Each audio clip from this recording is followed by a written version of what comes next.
Bonjour à tous, dans cette vidéo je vais vous présenter un sac de tir, c'est le Range Qualifier Bag de chez 5.11, vous le trouverez pour environ 90 € chez tous les distributeurs 5.11.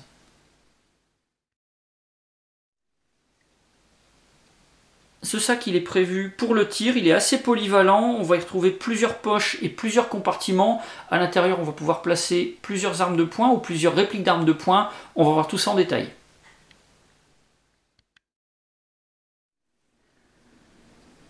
Ce sac il est fabriqué en nylon 600 deniers. Pour les couleurs on a le choix entre le noir et le sandstone. Alors les dimensions, on a approximativement 33 cm de longueur, 26 de largeur et 22 de hauteur. Pour le port, on va pouvoir utiliser deux poignées qui sont prévues pour supporter des lourdes charges. Alors sur l'une d'elles, on a un système de manchons en velcro un peu rembourré, ça va permettre de pouvoir les solidariser. Et puis sinon, on a la possibilité d'utiliser une sangle, donc une sangle qui est agrémentée d'un shoulder pad molletonné assez épais, on va pouvoir le retirer facilement. On a pareil un système de passe en velcro, donc ça peut vraiment se démonter très facilement. C'est une sangle qui est réglable en longueur, et pour la fixation sur le sac, on a des mousquetons en polymère renforcé qui sont pivotants et qui viennent se prendre sur des D-rings en métal.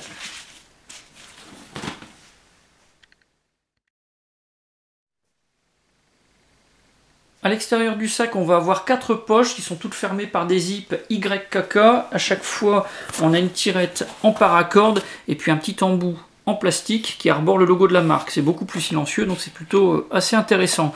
Alors sur les deux poches extérieures, on a quelque chose qui est vraiment assez plat. Ça permettra de transporter des documents, par exemple. Pour les dimensions, 19 cm de largeur, et pour la hauteur, ça va faire 18 cm entre la fermeture éclair et le fond de la poche. Les deux poches sont exactement pareilles, mais sur une des deux, on a un petit encart qui permettra d'insérer un identifiant.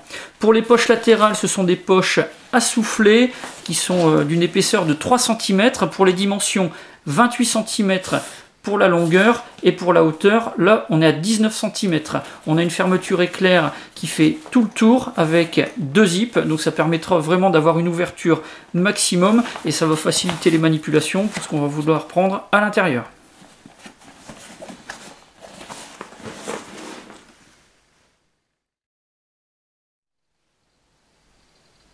Le fond du sac est agrémenté de 4 pods en PVC, assez longs, assez larges, mais qui ne couvrent pas l'intégralité du fond du sac. Donc attention à prendre quelques précautions lorsque vous allez poser votre sac sur un support ou sur le sol.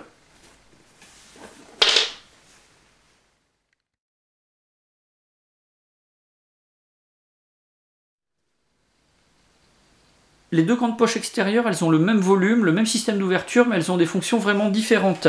Celle qui arbore une étiquette 5.11, c'est celle qui va servir de porte-chargeur. Donc à l'intérieur, on va retrouver des petits compartiments dans lesquels on va pouvoir placer des chargeurs. Chargeurs double colonne ou simple colonne. Au choix, ici pour illustrer, j'ai utilisé des chargeurs pour réplique d'armes. Donc ici FNX 45, Colt 1911 et sur la droite Glock 19. Donc vous voyez, on peut placer ça vraiment aisément. Pour les chargeurs de type simple colonne, là on va pouvoir en placer deux dans chaque poche. Donc c'est assez intéressant. Si on veut pouvoir placer des chargeurs haute capacité, comme par exemple ici un chargeur haute capacité pour une réplique de Glock 19, là on ne pourra pas utiliser les compartiments, il faudra se contenter de les placer dans le fond de la pochette. A noter que le rabat il est molletonné, il y a une surépaisseur, donc ça c'est parfait pour la protection de tout ce qu'il y a à l'intérieur de la poche.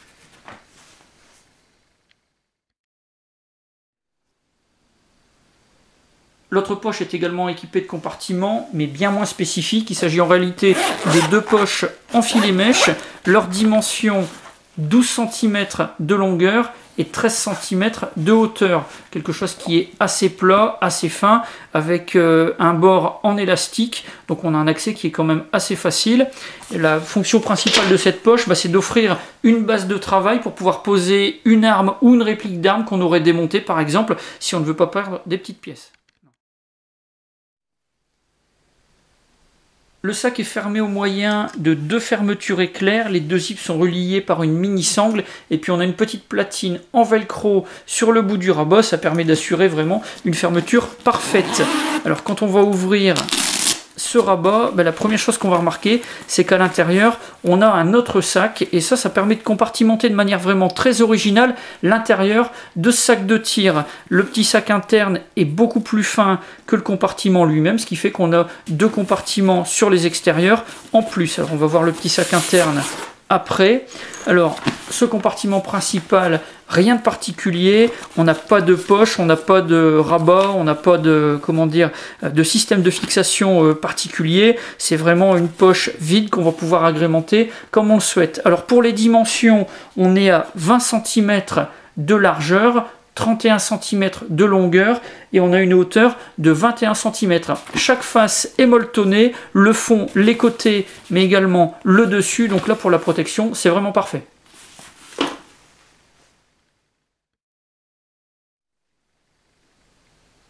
Le sac interne est bien conçu, on a quelque chose qui est fabriqué avec les mêmes matériaux que le sac en lui-même. Alors pour les dimensions, 27,5 cm de longueur, 11 de largeur, et pour la hauteur, on est à 19 cm.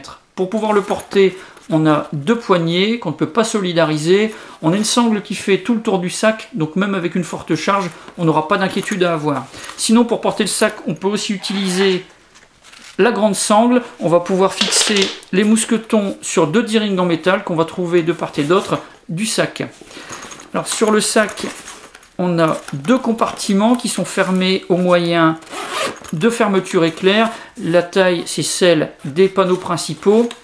Des compartiments qui permettent de contenir pas mal de choses. Moi j'ai réussi pour tester à placer dedans une réplique d'arme de poing FNX 45, donc quelque chose qui est assez volumineux. Ça se ferme sans difficulté, ça ne bouge pas, donc ça peut être une utilisation possible pour ces compartiments latéraux. Sinon on a les quatre côtés qui sont molletonnés, on a une surépaisseur, y compris la face interne des compartiments latéraux, donc pour la protection de ce qu'on va transporter à l'intérieur du sac. Là c'est vraiment impeccable. Le fond, lui, n'est pas molletonné, il est juste rigidifié par une plaque qui est assez fine. A priori ça pourrait être du PVC ou un matériau similaire.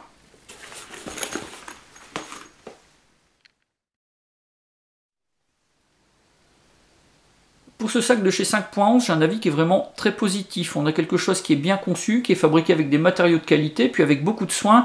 5.11 a des cahiers des charges stricts pour ses produits, et celui-là il ne fait pas exception à la règle.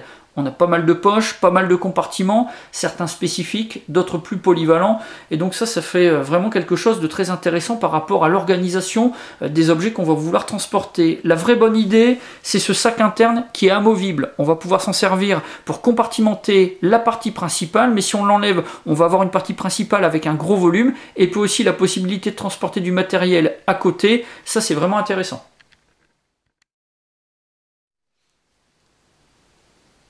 Le seul point négatif que je vais relever, ça va être l'absence totale de platine velcro, à l'extérieur comme à l'intérieur. Alors à l'extérieur, ça aurait pu permettre de pouvoir placer des patchs pour pouvoir personnaliser. Et puis à l'intérieur, on aurait pu fixer des étuis pour armes ou répliques d'armes, ou alors pour pouvoir placer des chargeurs supplémentaires, des outils ou du petit matériel. Ça aurait pu être une très bonne idée de la part du fabricant.